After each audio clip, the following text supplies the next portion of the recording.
So your confidence, the way you speak, the way you work, the way you make decisions, it influences from your childhood. Parent को कैसे पता चलेगा कि my बच्चा is going under certain pressure और anxiety? वो क्या देख रहा है? वो डोमेस्टिक वायलेंस देख रहा है, वो इनफिडिलिटी अमंगस्ट देयर पेरेंट्स देख रहा है, उसका असर उसके यहाँ पे पड़ता ही पड़ता है। सबसे बड़ा टिप होता है ना, जैसे आपके बच्चे की उम्र बढ़ती जाए, आपके लिस्ट ऑफ नोज कम हो जानी चाहिए। To keep things tidy, I love to keep things organised. पर एक ओसीडी पेशेंट पता है क्या बोलेगा? You know, I will die out of a disease, क्योंकि उसको फियर ऑफ कंटामिनेशन। तो सबसे ज्यादा ना ऐसी चीजों में ना फैमिली अवेयरनेस की जरूरत होती है। लोगों को हक करना पसंद है, ठीक है, किसी पार्टनर को हक करना पसंद है, और किसी पार्टनर को साथ में कडल करके मूवी देखना पसंद है। दोनों अपनी जगह ठीक है, ये दो लोग अलग नहीं है, इन दोनों की लव लैंग्वेजेस अलग है। People think psychology is just about fixing problems and tarot is about predicting the future. But what if I say that both are actually mirrors to your inner world? And today's talk is going to show how intuition and intellect walk hand in hand. Our guest for today is someone who is beautifully bridging science and intuition. Meet Himanshi, a psychology teacher and a tarot card educator. Whether it's a classroom or a tarot table, her goal remains the same: to bring clarity, compassion, and consciousness. So let's welcome Himanshi.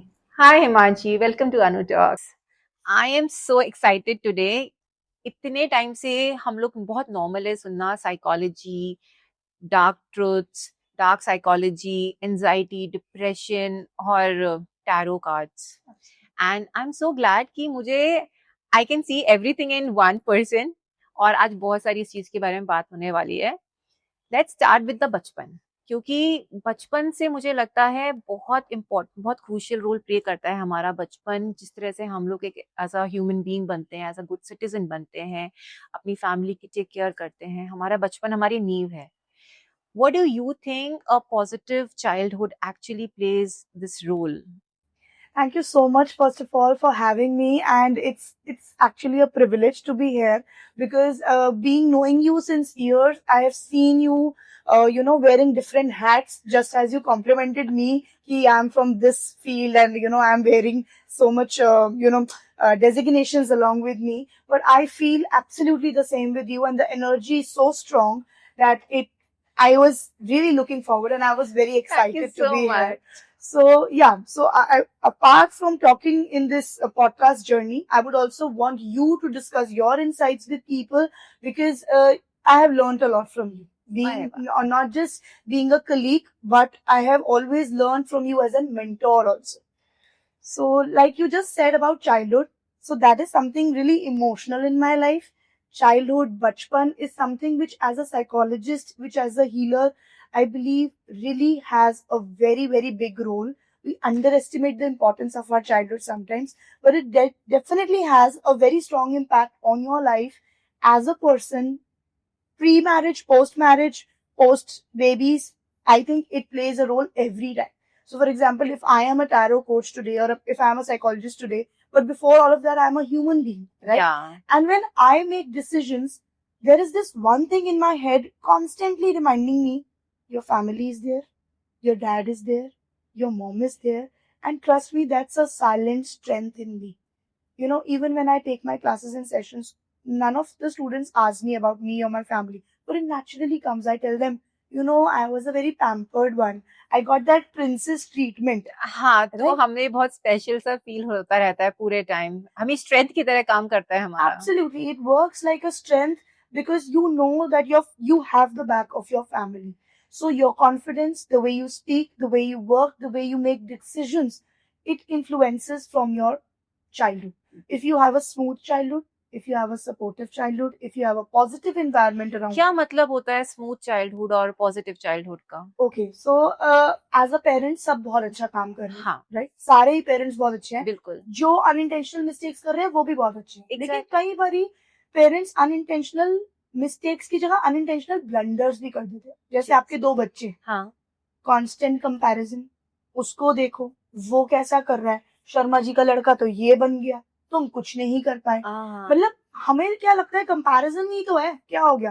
देखो कई बच्चे absorb कर लेते हैं क्योंकि वो emotionally strong होते हैं, उनका ईक्यू हाई होता है, एंड जो दिल पे ले लेते हैं ना, you won't believe, there is this thing जो हम साइकोलॉजी में बात करते हैं, कोर बिलीव्स। या जब इंसान अपने एडल्टहुड में थेरेपी लेता है ना, और वो बार बार कहता है I don't feel I M loved, मुझे नहीं लगता लोग मुझे प्यार करते हैं, हाँ है ना, वो इसलिए क्योंकि उनके प्यार को वैलिडेशन बचपन से ही नहीं मिल रहा है।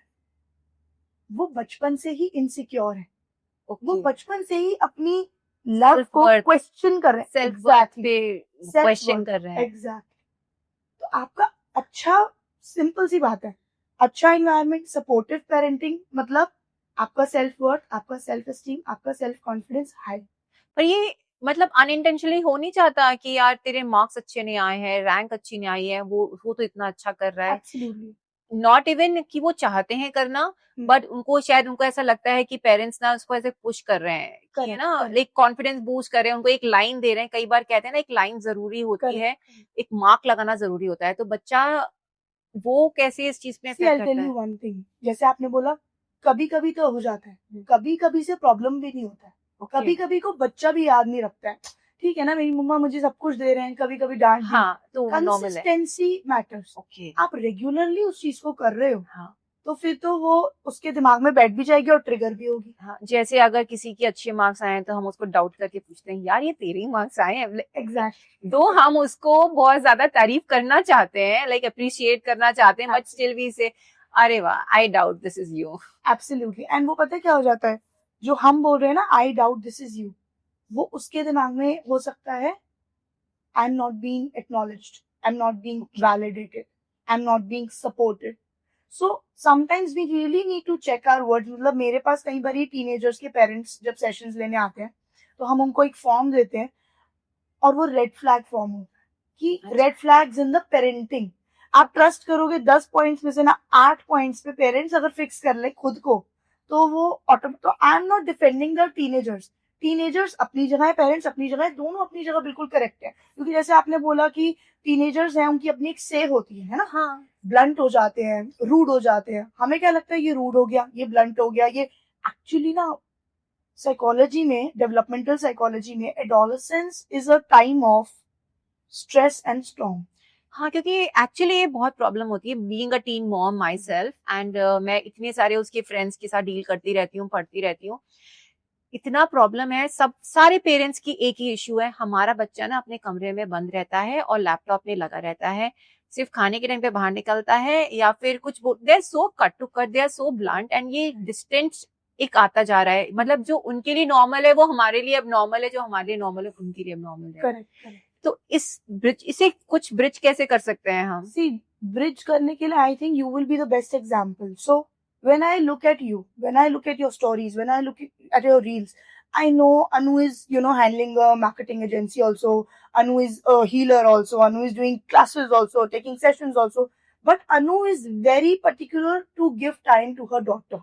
Yeah. Right? Small things आप करते हो अपने बच्चे के साथ, चाहे उसके साथ खाना खाना है, चाहे उसके साथ बातें करनी है, राइट? तो टीन, ऐसा नहीं है कि टीन में आपको प्रॉब्लम नहीं आएगी, बट टीन तक आपको ये क्लैरिटी हो जाएगी कि आप दोनों का एक बॉन्ड है, where you talk to each other. Exactly, that invisible bond मुझे लगता है हमें बहुत जरूरी है। That's very important for adolescent parents to understand that अगर आप 16 years तक तो आपने बात नहीं किया, इग्नोर किया, निग्लेक्ट किया, या उसको हैंडल किया एक छोटे बेबी की तरह, एक बच्चे की तरह, ठीक है, तू यही पहनेगी, तू वही करेगी, जैसा मैं बोलूंगी, यही टीवी शो देखना है, ऐसा कलर का कपड़ा पहनना है, आपने उनको इतना डिपेंडेंट कर दिया, उसकी लो सेल्फ एस्टीम रही, आपने अपने स्केड्यूल की वजह से उसको वो एक रिलेशन नहीं बनाया to talk their heart out. मेरे ख्याल से ये है ना बहुत मेजर रीजन भी है शायद जो क्राइम्स होते हैं ना, क्योंकि बच्चे जब 16-17 साल तक इतने प्रोटेक्टिव एनवायरनमेंट में रहे, उनको सब कुछ तो फीड किया गया है। Absolutely. जैसे वो 12th के बाद बाहर निकलते हैं, हायर एजुकेशन, सब कुछ इतना ओपनली उनके पास अवेलेबल होता है, वो शायद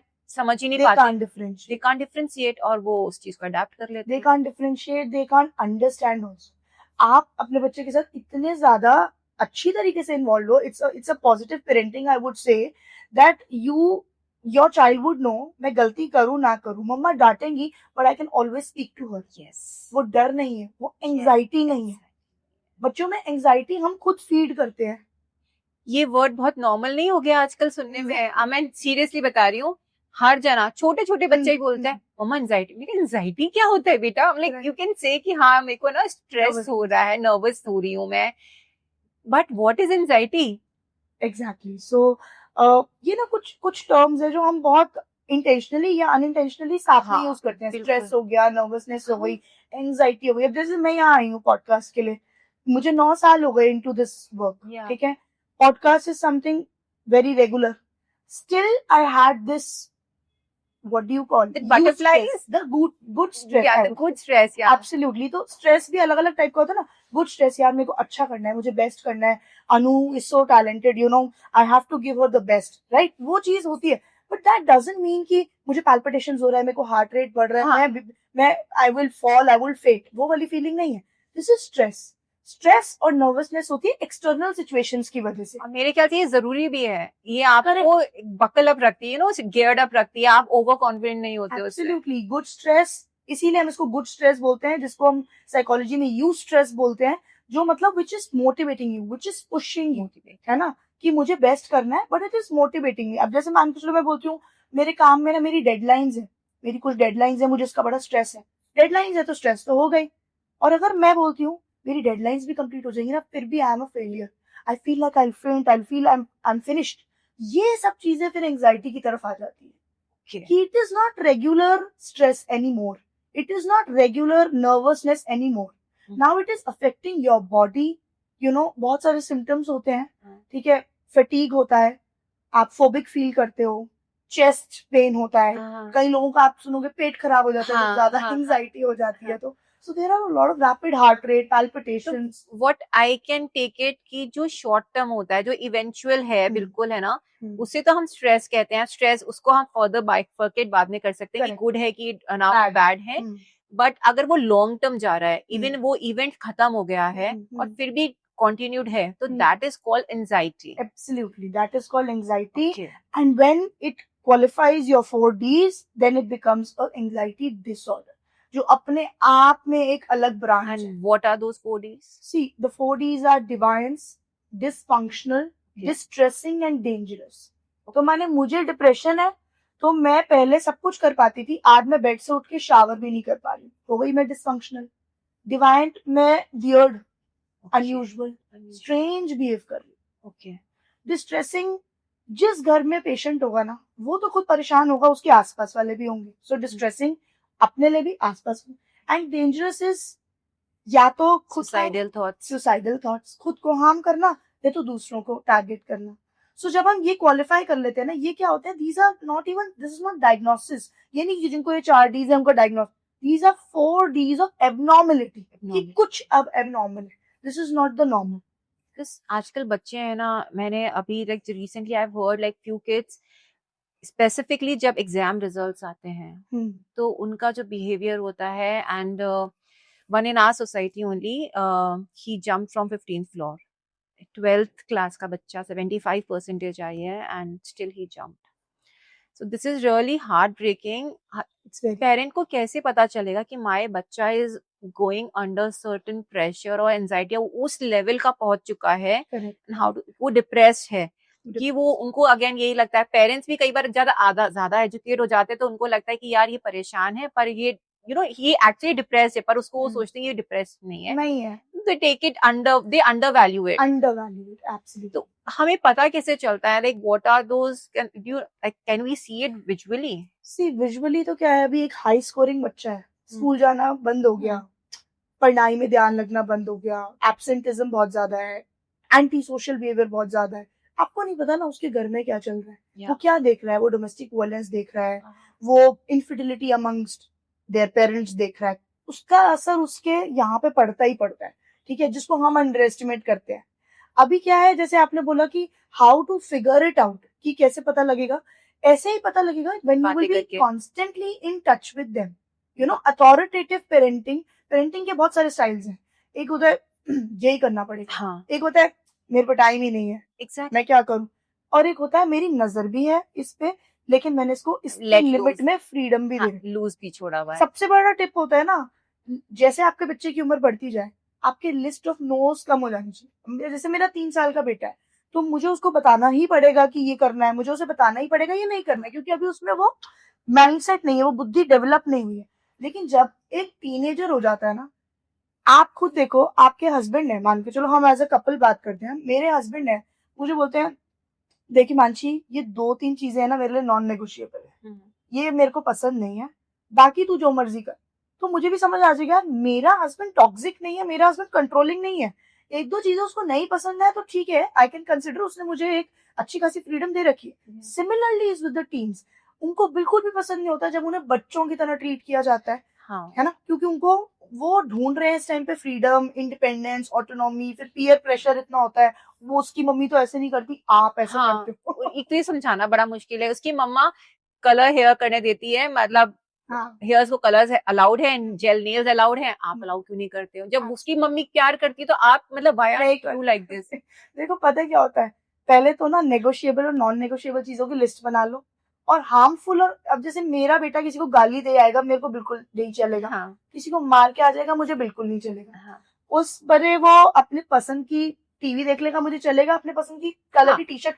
तो आप जब लिस्ट ऑफ नोज छोटी कर दोगे ना, एंड बच्चे को कॉन्सिक्वेंसेस बता दोगे, कई बार ना हम खुद ही कॉन्सिक्वेंसेस बता के पलट जाते हैं। अब मान के चलो मैं आज आपके पास आई हूँ, आपकी बेटी बाहर है, आपने मुझे मना किया हुआ है टीवी देखने के लिए, लेकिन मैं आई हूँ तो आपने कहा चल देख ले 1-1.5 घंटा, बस हो गया खत्म। Consistency over. कंसिस्टेंट होना पड़ेगा, रेगुलर होना पड़ेगा, कॉन्सिक्वेंसेस। एंड बच्चे के लिए भी ना वो ओवरवेलमिंग नहीं होगा, क्योंकि उसको पता है यार overall my mom is great, but some things are not negotiable. Parents needs to hear this comfortable parenting, जिसको मैं कह like, इससे मुझे ऐसा लगता है this is called comfortable parenting, कि मैं अभी तो like my list of noes is this, but now when I'm working, when I'm with a friend, when I'm on a call, or when I'm doing certain things or engaged with, तब वो सारे knows ना एकदम से diminish हो जाते हैं। Exactly. Now you can do everything what I've said no to. तो बैकअप प्लान होना चाहिए इसका भी। देखो सच्चाई की बात यह है कि पेरेंट्स भी बहुत मेहनत कर रहे हैं, कोशिश कर रहे हैं, ठीक है, एंड वही बेस्ट है। क्योंकि मैं now I can speak it confidently, now I am a parent. Lecture देना, पढ़ाना is easier than implementing it in your real life. So if I am a psychologist, people believe अरे ये तो best parent होगी, best daughter in law होगी, सब कुछ best ही होगा। ऐसा नहीं है। We are also human beings, we also have breakouts, we also cry, we also feel overwhelmed, we are sensitive. फर्क सिर्फ कॉमन मैन और हम में इतना है, हमने स्टडी किया है साइकोलॉजी को, लाइफ को, ये हमारा सब्जेक्ट है। तो अगर मैं अनयूजुअल बिहेव कर रही हूँ या मेरे को एंजाइटी हो रहा है, तो कहीं ना कहीं मेरे को पता चल जाएगा कि मैं कुछ यूजुअल बिहेव नहीं कर रही हूँ, और मेरे में इस बात का एक्सेप्टेंस है, मुझे शर्म नहीं आएगी। एक्सेप्टेंस है, now you can work hard. मेरे ख्याल से सबको ये चीज पता होनी चाहिए, because when you are going through certain things, और मैं अगर एबनॉर्मल बिहेव कर रही हूँ, रेदर यू नो दूसरा मुझे बताए, अगर मुझे पता है तो मुझे अपने आप को कंट्रोल करना आ जाता है। Still the same thoughts will come, सब कुछ आएगा, तो मुझे खुद को रोकना आ गया है, खुद को समझना आ गया है। तो इट्स मोर लाइक हमारा सेल्फ अवेयरनेस, मिरर हमारा। Correct correct. अब जैसे हमारे जो कोर्सेज होते हैं उसमें हम सीबीटी पढ़ाते हैं, तो कई लोगों को अरे मैं साइकोलॉजी बैकग्राउंड से नहीं हूँ, मैं इसको बेनिफिट कैसे करूंगा? बिल्कुल कर सकते हो आप। जैसे भी आपने वो एक सुसाइड वाला बताया था, very you know disturbing thing to know वैसे तो, but belief system has a strong role to play. Belief माने, अब जैसे कोई स्टूडेंट है, मेरा क्लाइंट है, उसके मैथ्स में नंबर अच्छे नहीं है, तो उसका एक्शन मतलब इवेंट क्या है? Failed in maths exam. Belief system क्या है? I feel terrible, I am a failure. Consequence क्या है? एंड कर लिया। अब आप देखो, इसमें इवेंट की गलती नहीं थी, कॉन्सिक्वेंस की गलती नहीं थी, बिलीफ की गलती थी। तो मैं अपने क्लाइंट के साथ जब काम करूंगी तो मैं उसे कहूंगी कि बिल्कुल तुझे नाराज होना चाहिए, बिल्कुल तुझे उदास होना चाहिए कि तेरे मैथ्स में नंबर कम आए, बिकॉज ठीक है अच्छी फीलिंग नहीं है, बट इट डजंट क्वालिफाई कि आप डिप्रेशन में चले जाओ या आप एक फेलियर हो। बिकॉज एक मैथ्स का स्कोर मैं आपसे ही पूछती हूँ, आपके मतलब आपको अगर मैं रैंडमली पूछूं, क्लास 8th में आपके मैथ्स में फर्स्ट टर्म में कितने मार्क्स आए थे? Honestly, I don't remember, but I think I was good in maths. मेरे around मेरे तो 80 भी good होता था, मैं 80-85 टाइप्स में आए थे। अराउंड है ना, फिक्स तो नहीं बता सकते। नहीं, जो नंबर आप थोड़े दिन बाद भूल ही जाओगे, आप भूल जाओगे, साथ वाले लोग भूल जाएंगे, वो नंबर कैसे डिसाइड कर सकते हैं कि आपको जीना चाहिए या नहीं? How can they decide? Because exams, studies, ये सब these are our own decisions. अगर आज मैं अपने बच्चे को स्कूल से निकाल के होम स्कूलिंग करा देती हूँ तो कोई मुझसे लड़ नहीं सकता, वो मेरी मर्जी है. Yeah. मुझे मेरे बच्चे को होम स्कूलिंग कर, उसको पढ़ाना मेरा डिसीजन था, तो उसको मैं बार बार ताने नहीं दे सकती, तू पढ़ता नहीं, तू किसी लायक नहीं. मैं लिटरली आपको बता रही हूँ, मेरे वो फ्रेंड्स जो स्कूल में ना मसा पास हो पाते थे, आज बहुत अच्छा अचीव कर गए. ये हाँ, पेरेंट्स के लिए तो ये बहुत इंपॉर्टेंट है. Please stop comparing your kids.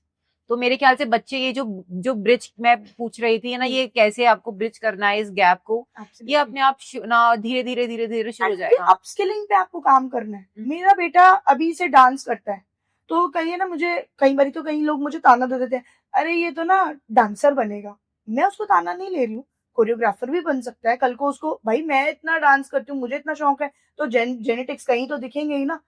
मैं अपने बच्चे को आज ही फिगर आउट कर लूंगी ना कि इसको डांस में शौक है, मुझे अब इसको पॉलिश करना है, तो मजा आएगा. 3 इडियट्स मूवी ऐसे ही नहीं थी. अगर उसको एनिमल फोटोग्राफी का शौक था, आप क्यों डिसाइड कर रहे हो कि वो बढ़िया है कि नहीं? Let him decide. नो, जो वो अपने दिल से परस्यू करेगा, एटलीस्ट वो डिप्रेस नहीं होगा, एटलीस्ट वो प्रेशर में नहीं होगा.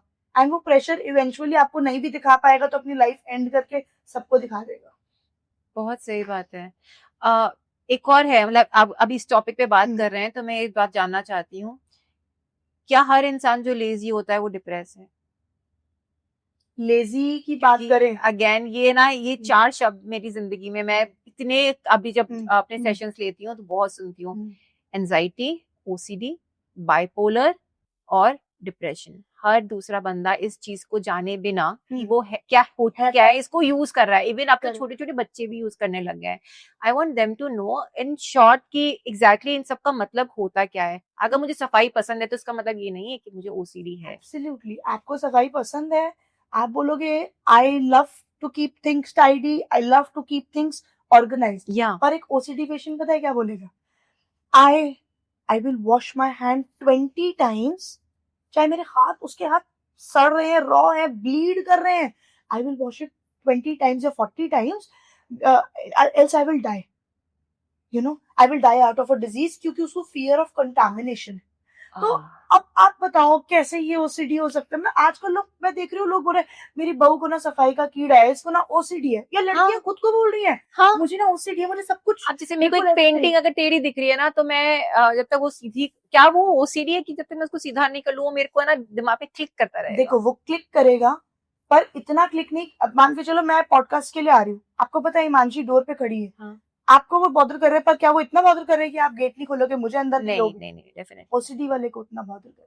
अच्छा, तो जैसे आप घर से बाहर जाते होगे, 1-2 बार डोर लॉक चेक करते होगे और चले जाओगे. ओसीडी वाला तो 4 कदम उतरेगा, चेक करेगा, फिर 4 कदम. मैं बताती हूँ साइकिल कैसे शुरू होता है. ओसीडी मतलब ऑब्सेसिव कंपल्सिव डिसऑर्डर. मतलब O is for obsessions, C is for compulsion. So obsession होता है थॉट, कंपल्शन होता है उस थॉट के रिस्पॉन्स में मैं क्या कर रही हूँ. जैसे मुझे है फियर ऑफ कंटामिनेशन, ये मेरा थॉट है, ठीक है, मैंने यहाँ हाथ लगाया, अब मैं हाथ धोऊंगी, फिर हाथ लगाया, फिर हाथ धोऊंगी. मैं क्यों कर रही हूँ ये बार बार? क्योंकि मेरे दिमाग में आ रहा है गंदगी गंदगी गंदगी गंदगी गंदगी गंदगी गंदगी आ रहा है, मुझे एंग्जाइटी हो रही है. एंग्जाइटी कैसे खत्म हो रही है? हाथ धो के. मैं वो साइकिल चलता ही रहेगा. मेरा कंपल्शन जो है वो मेरा बिहेवियर है, वॉशिंग हैंड्स, जो मुझे रिलीफ दे रहा है. बट समझो इस साइकिल को थेरेपिस्ट तोड़ते हैं, इस साइकिल पे वर्क करते हैं, इसके लिए थेरेपी होती है, इसके लिए मेडिकेशन होता है. तो आप कैजुअली जब बोलते हो ना मुझे तो ओसीडी है, आप इंसल्ट कर रहे हो उसकी, ठीक है, जिसको एक्चुअली में ओसीडी है, जो बेचारा मैनिफेस्ट तो नहीं करने लग जाते कई बार ऐसा बोल बोल के कि मुझे ओसीडी है, मम्मा आपको ओसीडी है, उसको ओसीडी है, देखो ना, जब देखो सफाई सफाई. इनकरेक्ट यूजेज, आप नेगेटिव मैनिफेस्टेशन अट्रैक्ट कर रहे हो अपनी तरफ. डेफिनेटली. आपने जैसे बहुत सारे नाम लिए थे ना, बाइपोलर और एंग्जाइटी.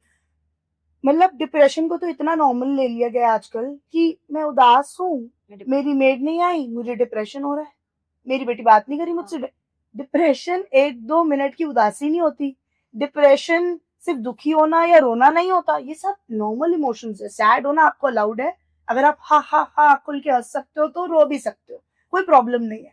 पर डिप्रेशन, अगर मैं डिप्रेशन की बात करती हूँ तो आपकी एक हमारी एक किताब होती है DSM, डायग्नोस्टिक स्टैटिस्टिकल मैनुअल, जो कहती है कि डिप्रेशन के अपने कुछ सिम्टम्स होते हैं, जैसे परसिस्टेंट थिंकिंग, है ना, वो आपकी Overthinkers. भूख को भी एग्जैक्टली वो आपकी भूख को भी अफेक्ट करेगा, वो आपकी स्लीप को भी।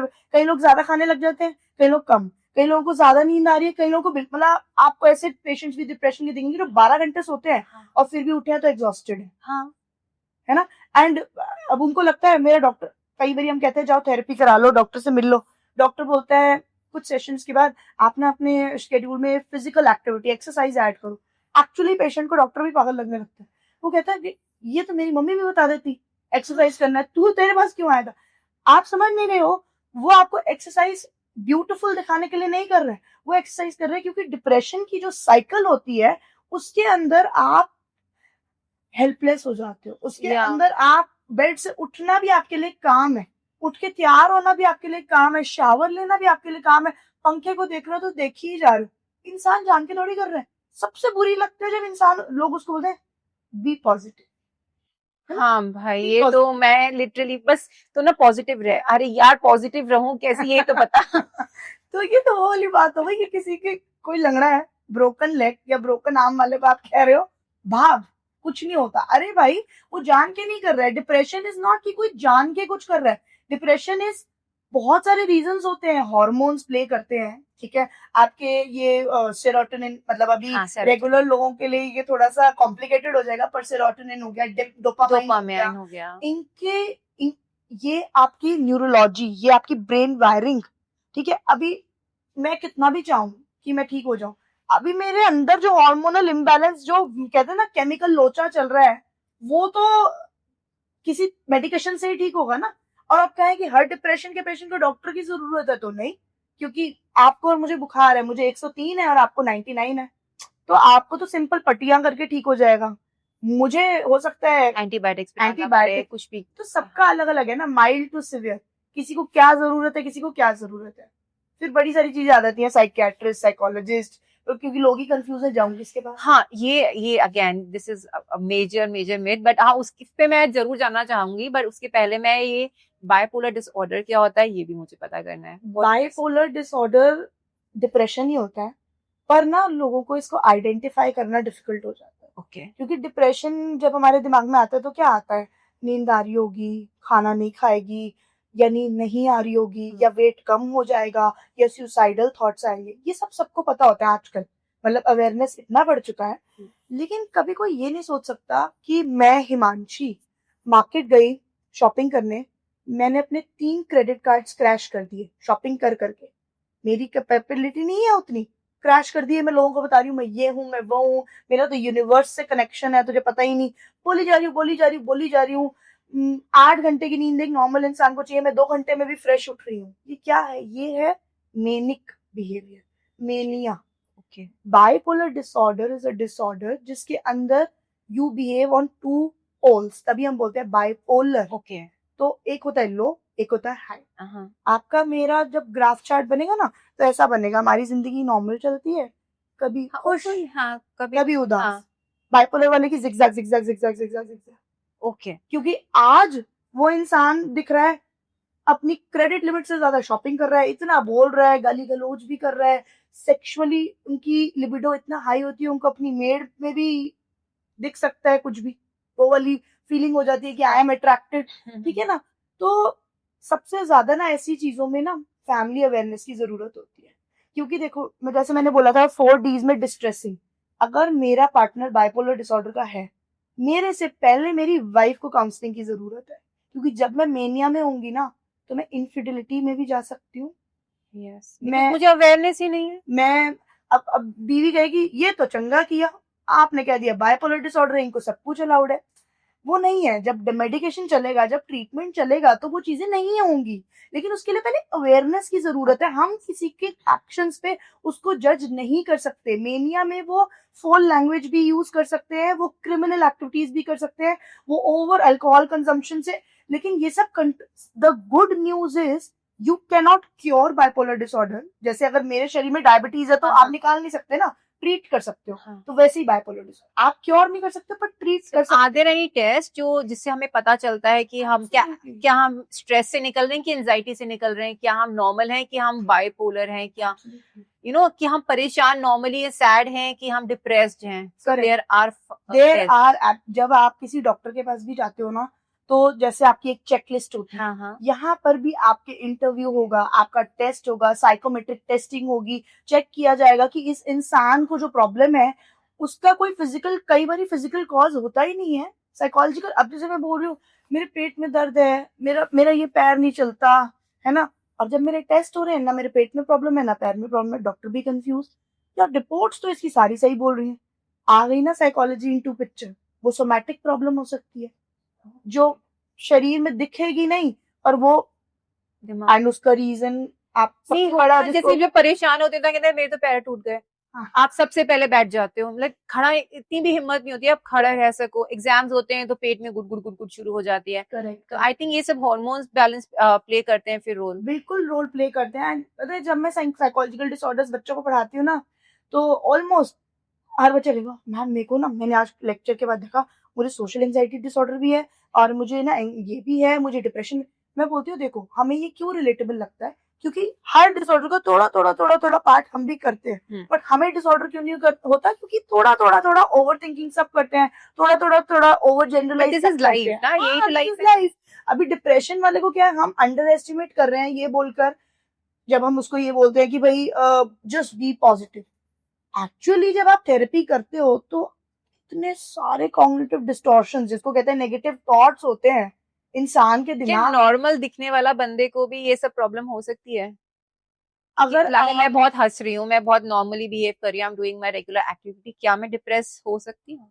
इसको स्माइलिंग डिप्रेशन भी कहते हैं. ओके. कई लोग हाई फंक्शनिंग स्माइलिंग डिप्रेशन में जो होते हैं उनके अंदर लड़ाई चल रही है लेकिन वो दिखा नहीं रहे. जैसे एक इन्फ्लुएंसर जो पोस्ट कर रही है डेली हाँ, हाँ. ये ब्यूटीफुल लाइफ, ये वो, ये है ना, हाँ, हाँ. एंड रातों रात वो रो रही है, अपने हाँ. ही अंदर लड़ रही है. तो इसीलिए कहते हैं कि रील और रियल लाइफ में ना बहुत फर्क है. एक तो इसने बड़ा कलेश मचाया है आजकल.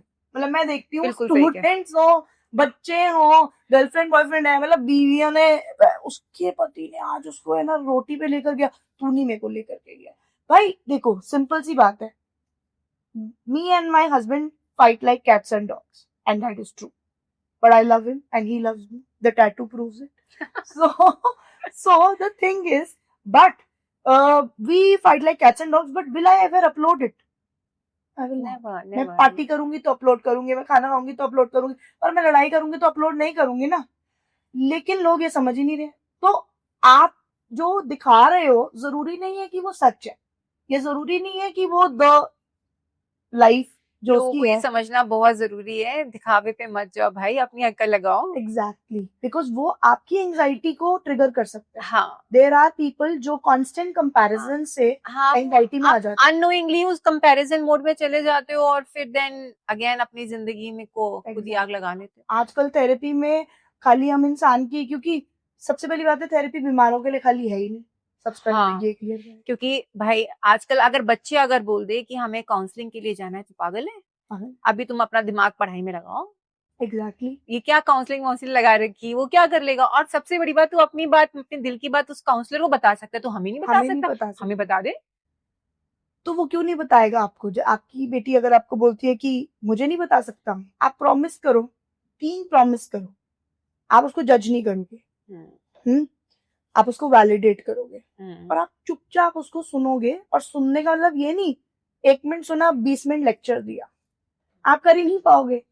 आप लेक्चर करोगे ही करोगे, आपके अंदर की वो माँ आपको रोक नहीं पाओगे. ये इट्स अ फैक्ट. इनफैक्ट है ना, ये चीज जब मैंने चाइल्ड साइकोलॉजी किया था आपसे, तब I have learn this thing कि हाँ, जो मेरे लिए नॉर्मल है शायद उसके लिए अब नॉर्मल है, जो उसके लिए नॉर्मल है ना वो मेरे लिए अब नॉर्मल है. करेक्ट. तो रैदर देन मैं उसको हमेशा गाइड करती रहूं, उसका ज्ञान बांटती रहूं, उसकी पहले बात सुनूं और उसके बिहेवियर को धीरे धीरे धीरे धीरे धीरे मोल्ड करूं. मुझे पता है अब वो कुछ गलत कर रही है, but I am happy at least she is able to share that with. अब उसने शेयर कर दिया, अब मुझे उसको कैसे मोल्ड करना है, that comes on my part. लेकिन पेरेंट्स जनरली क्या करते हैं, वो 2 डंडा लगाते हैं, तेरी इतनी हिम्मत कैसे हो गई ये करने की. करेक्ट है ना. अब ये देखो, जैसे आपने बोला I learned and I applied, this is smartness, this is acceptance, this is positive parenting. Actually मेरे पास कई पेरेंट्स आते हैं, हमने हमने पिछले वीकेंड 10 मिनट बात किया था, लड़ने आ जाते हैं लिटरली, 10 मिनट बात किया था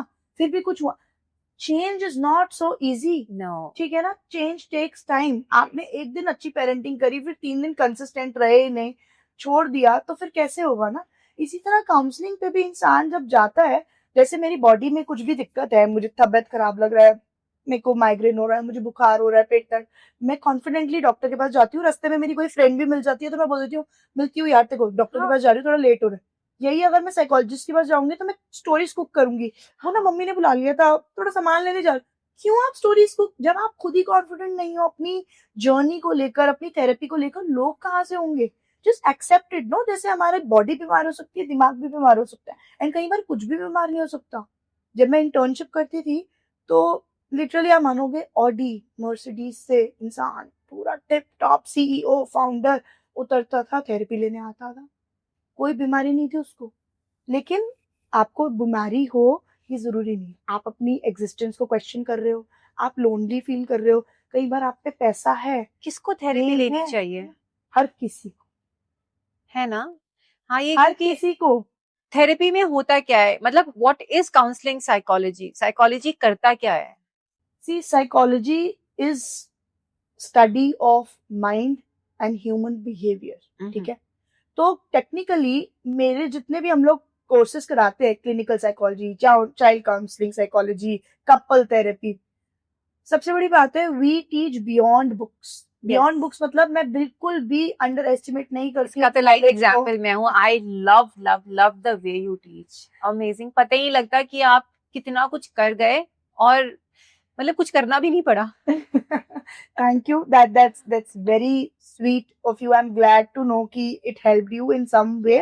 But I would say कि जितने, देखो मैंने जैसे बोला, मैं अंडर एस्टिमेट नहीं करूंगी। स्कूल जरूरी है, बिल्कुल जरूरी है, कॉलेज जरूरी है, आपके कॉलेज प्रोफेसर्स इतनी मेहनत करते हैं, इतना स्ट्रांग उनका क्वालिफिकेशन होता है, रिसर्च वर्क होता है, तभी तो वो आपके प्रोफेसर बने ना, उनको अंडर एस्टिमेट मत करो। लेकिन साइकोलॉजी जैसी फील्ड में अगर आपको कुछ बनना है तो आपके लिए सिर्फ पेपर में अच्छे मार्क्स लाना will not be complete. Okay. You need to know what to do in a therapy room. So for example, अगर मेरे पास कोई भी क्लाइंट आई है तो मैं ऐसे नहीं काम कर सकती ना, अच्छा अब बैठ जाओ, सीबीटी स्टार्ट कर रहे हैं, मैं आपके साथ सीबीटी थेरेपी स्टार्ट कर रही हूँ एंड आपका ना साइकिल हो you need to be human. Overwhelm हो जाएगा। अगर मैं किसी के घर जैसे मैं आज आपके पॉडकास्ट हाँ. पे आई, आपने सबसे पहले क्या किया, मुझे पानी पूछा, मुझे कंफर्टेबल फील कराया, मुझसे बातें करी, और फिर हमने सेशन स्टार्ट किया, रापो बनी, कॉन्फिडेंस बना, ट्रस्ट बना। थेरेपी में भी ये चीजें जरूरी है। सुनने में कितना आसान लगता है ना, रैपो, अरे बॉन्ड ही तो बनाना है, बॉन्ड बनाने में ही ना कई बार 2-3 सेशन से बॉन्ड बनाने में और क्लाइंट को कंफर्टेबल करने में लगते हैं। क्योंकि उसकी जगह आके देखो, अपनी लाइफ की इतनी personal secret problems, issues share करना कितना डिफिकल्ट होता है किसी के। ऐसा नहीं होता कि मुझे तो मेरी प्रॉब्लम्स मेरी है, मैं जिससे गो थ्रू क्यों वो मैं हूँ, सोल्यूशन भी मुझे पता है, आप क्या कर लोगे, आप अपने हिसाब से मुझे सोल्यूशन दोगे, मतलब साइकोलॉजिस्ट सोल्यूशन देते हैं मेरी प्रॉब्लम का। सोल्यूशन ही नहीं, यही अब ये आपने बिल्कुल करेक्ट बात बोली, आधे से ज्यादा लोग यही सोचते हैं। हाँ, मतलब क्यों, मतलब why should I come to you for counselling, हम प्रॉब्लम काउंसलिंग तो पे मेरी जा है। रहे हैं ना, हाँ, तो वो ये क्या मुझे कर लो ना ना। सोल्यूशन, देखो अगर ऐसा होता तो इस रूम में अगर 4 लोग बैठे हैं ना, आपके पास, इनके पास, इनके पास, हम सबके पास एक काउंसलर हमने हायर ही कर लेते हैं, है ना। उसको 5 मिनट फोन करेंगे, मम्मी नहीं सुन रही बता क्या करूं, बेटी नहीं मानती बता क्या करूं, पति तंग कर रहा है क्या करूं।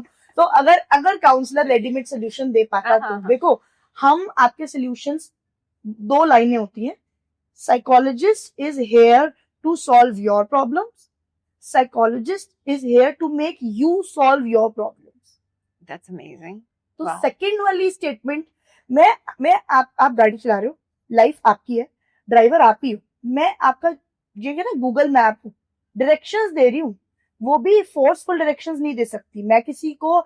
स्ट्रांगली अगर मैं किसी की थेरेपी करी, मैं नहीं कह सकती खराब है तेरा पति, कर इसको डिवोर्स कर, खत्म कर। अरे मैं होती कौन हूँ यार, मैं उसको गाइड कर सकती हूँ, मैं उसकी बिलीफ सिस्टम पे काम कर सकती हूँ, थॉट प्रोसेस पे काम कर सकती हूँ, डिसीजंस को इन्फ्लुएंस कर सकती हूँ, लेकिन उसके लिए डिसीजन ले नहीं सकती। डिसीजन वो ही लेगा। बट नहीं, ऐसे नहीं लगता हर जने के लिए आइडियल सिचुएशन अलग होती है? बिल्कुल मतलब एक काउंसलर, क्या काउंसलर की जो एडवाइजेस होती हैं वो उसके पर्सनल, अगेन उसका भी एक पर्सनल बिलीफ सिस्टम होता है, बिल्कुल क्या उसका पर्सनल बिलीफ सिस्टम उसके क्लाइंट के पर्सनल बिलीफ सिस्टम से क्लैश करता है? कर सकता है। इसलिए कहते हैं कि सिर्फ क्लाइंट पे काम करना जरूरी नहीं है, हाँ। मुझे मेरे पे भी काम करना जरूरी है।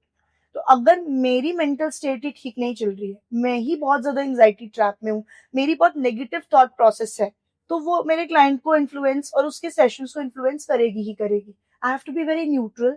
एंड जैसे हम बोलते हैं, being a psychologist you need to be empathetic. Empathetic और सिंपैथी में क्या फर्क होता है? हमें लोग जब कहते हैं सब ठीक हो जाएगा, वो सिंपैथी होती है। Empathy is when I am putting your, मतलब myself into your shoes, मतलब आपकी लाइफ को मैं अपनी लाइफ जैसा समझकर देख रही हूँ। अगर मैं सीबीटी, अब जैसे मान के चलो, सिंपल सी बात है, आपने अपने फ्रेंड पे ऐसे करा हाय, उसने आपको वापस नहीं करा हाय, तो इसको सोचने का दो तरीके होते हैं। अगर आप किसी मतलब कह रहे हैं ना, किसी मेंटल हेल्थ इश्यूज से सफर कर रहे हो या नहीं भी कर रहे हो, कई लोगों की नेगेटिव और पेसिमिस्टिक थिंकिंग होती है, वो कहेंगे इसने ना मुझे जान के हाई नहीं करा, और होगा क्या, इमोशन बन जाएगा एंग्री और डिसअपॉइंटेड और सैड, ठीक है, और बिहेवियर होगा हम आइंदा उससे बात ही नहीं करेंगे, विड्रॉ कर लेंगे उससे, ठीक है। यहाँ पे खेल किसने किया? ना हाय ने किया, ना विड्रॉ ने किया, आपकी खुद की सोच ने किया कि मैं ये भी तो सोच सकती थी ना यार, उसने मुझे देखा ही नहीं होगा। हाँ। अब डिप्रेशन के पेशेंट्स में क्या होता है ना, इतनी कॉग्निटिव डिस्टॉर्शंस होती हैं, अलग अलग होती हैं। जब हम अपने कोर्स में पढ़ाते हैं, ऑल और नथिंग थिंकिंग होती है आपकी, जिसको हम ब्लैक एंड व्हाइट थिंकिंग बोलते हैं, ओवर जनरलाइजेशन होता है, मेंटल फिल्टरिंग होती है, माइंड रीडिंग होती है। अब जैसे कि मान के चलो, मेरे हस्बैंड है, वो घर आया, उसने, उसकी आदत है, आते हैं तो मुझे हक करते हैं और फिर रूम में जाते हैं। अब एक दिन वो आए, पानी पिया और सीधा रूम में चले गए। अगर मैं को कोई, मैं इसको नेगेटिवली नहीं सोचूंगी, तो मैं ये सोचूंगी थका होगा बेचारा, आज टफ डे होगा। लेकिन अगर मैंने इसमें अपनी वो कॉग्निटिव डिस्टॉर्शन चालू कर दी, इसका कुछ चक्कर चल रहा है, ये मुझे इग्नोर कर रहा है, अभी मेरी लाइफ में स्पाइस खत्म हो गया, तो हो गया ना का। तो माइंड रीडिंग मतलब आप पहले ही सोच, मतलब अब जैसे मैं यहाँ आई हूँ, आपका ये किताब है ना, ये आपके सीक्वेंस में नहीं पढ़ी है, हाँ। बढ़िया पॉडकास्ट हो गया, मैं घर चली गई। अब आप है ना सारा टाइम बाद में सोचते जा रहे हो, हिमांशी आई होगी, क्या सोच रही होगी मेरे बारे में, अन्नू को इतना भी नहीं पता किताबें कैसे रखते हैं। जबकि हिमांशी कुछ भी सोच नहीं रही है, हिमांशी तो अपना बोल के मस्त निकल चली।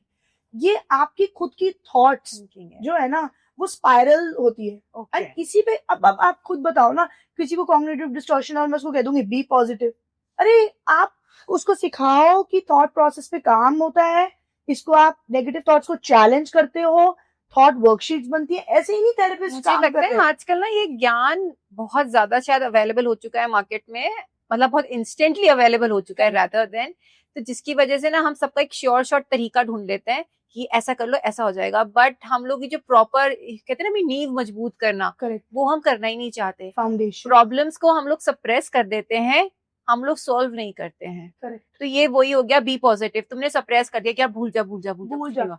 अरे यार भूलने, कुछ ज्यादा ही सोच रही है। भूलना कहने से कोई भूल जाता है क्या? Correct, what have you done to it, तो Correct. करना क्या है, कैसे इम्प्लीमेंट करना है। सो Correct. यहाँ पे काउंसलर्स मदद करते हैं, एग्जैक्टली, जो मुझे समझ में आया है। एग्जैक्टली, यहाँ पे काउंसलर्स आए, यहाँ आपके अपने थेरेपिस्ट होते हैं जो आपको जज नहीं करेंगे, आपको अनकंडीशनल पॉजिटिव रिगार्ड देंगे। ये हमारी कुछ इंपॉर्टेंट टर्म्स जो मैं यूज कर रही हूँ, ये हमारी दी हुई नहीं है, ये बहुत रिसर्च बेस्ड। जैसे कार्ल रॉजर्स हैं, हमारे बहुत अच्छे साइकोलॉजिस्ट हैं, बड़े फेमस साइकोलॉजिस्ट हैं, उन्होंने बोला कि एम्पैथी जरूरी है, नॉन जजमेंटल एटीट्यूड जरूरी है, जेन्युइननेस जरूरी है। ये हम लोग सीखते हैं और फिर ये हम लोग अपने इंटर्न्स को सिखाते भी हैं कि देखो, आपकी बड़ी से बड़ी थेरेपी फेल हो सकती है लिटरली, अगर आप बेसिक्स में अच्छे नहीं, अगर आप क्लाइंट को कंफर्टेबल नहीं फील करा पाए, नॉन जजमेंटल एटीट्यूड नहीं है आपका, आप मिस्टेक्स कर रहे हो एज अ काउंसलर खुद ही, तो फिर how will that therapy work, how will healing work. Dark psychology से मैं एक शिफ्ट लेना चाहती हूँ टैरो पे। Ma'am I know you are a educator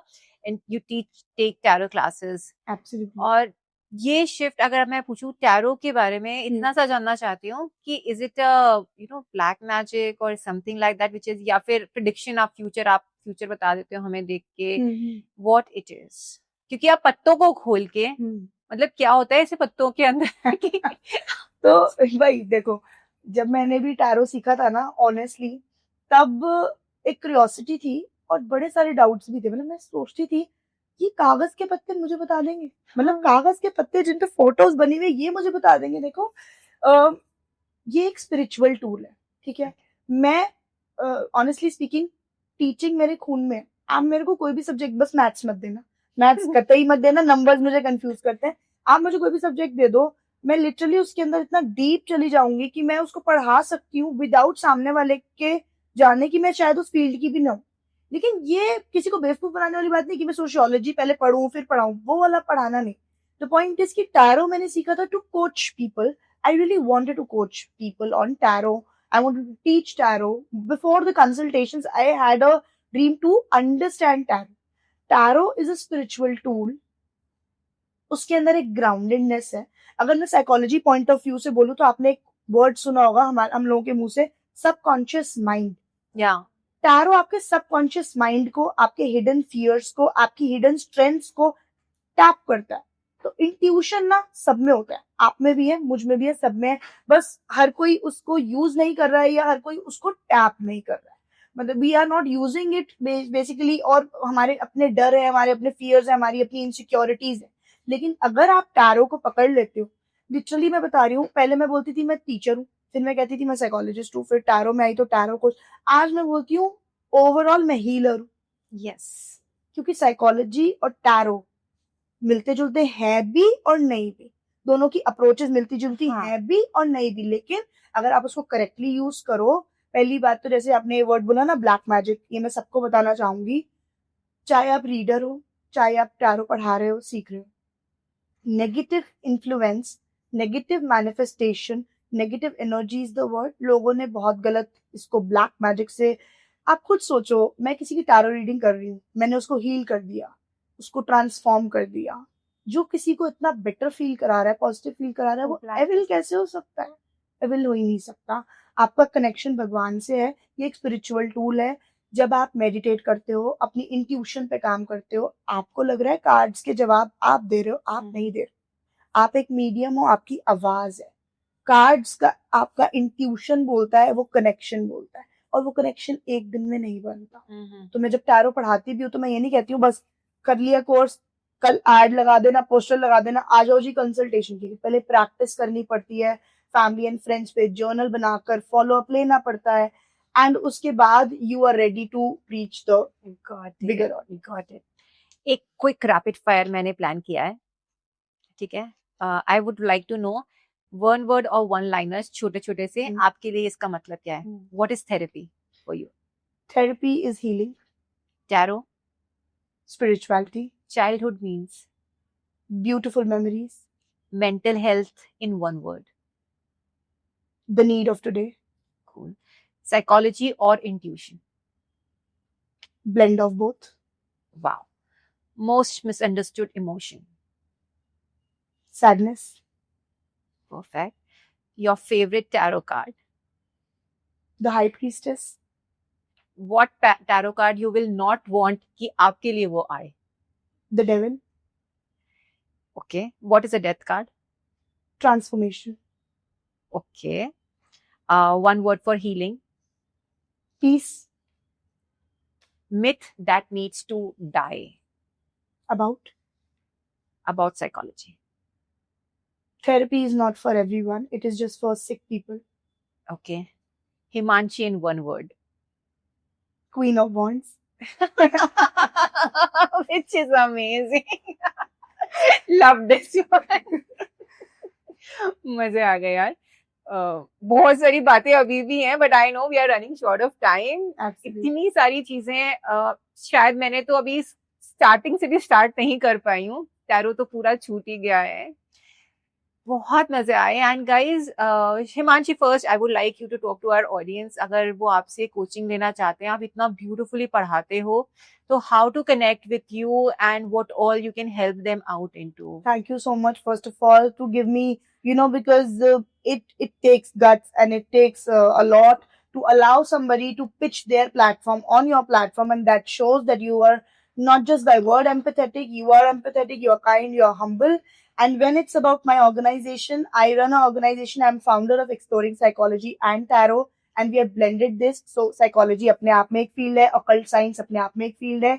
We teach courses, clinical psychology, counseling psychology, child psychology, and ये जितने भी courses हैं, इसको करने के लिए आपको किसी भी पर्टिकुलर फील्ड का होने की जरूरत नहीं है. Okay. Age is not a number. मतलब मेरे पास कई लोग बोलते हैं मैम चाइल्ड साइकोलॉजी सीखना चाहती हूँ पर मेरा तो बच्चा ही नहीं है. हाँ. बच्चा नहीं है तो बच्चों के साथ काम तो कर सकते हो एनजीओ में, काउंसलिंग सेशंस में, या नहीं भी करना चाहते हो, किसी के साथ काम नहीं करना चाहते हो, अपनी अवेयरनेस के लिए. मतलब जब हम एक नेटफ्लिक्स पे पिक्चर देखते हैं या अमेजोन पे मूवी देखते हैं तो हम नहीं सोचते हैं ना ये 3 घंटे की मूवी के बाद मेरी रियल लाइफ में कोई काम होगा. इससे तो आपको बेनिफिट होगा. Psychology is the need of the art.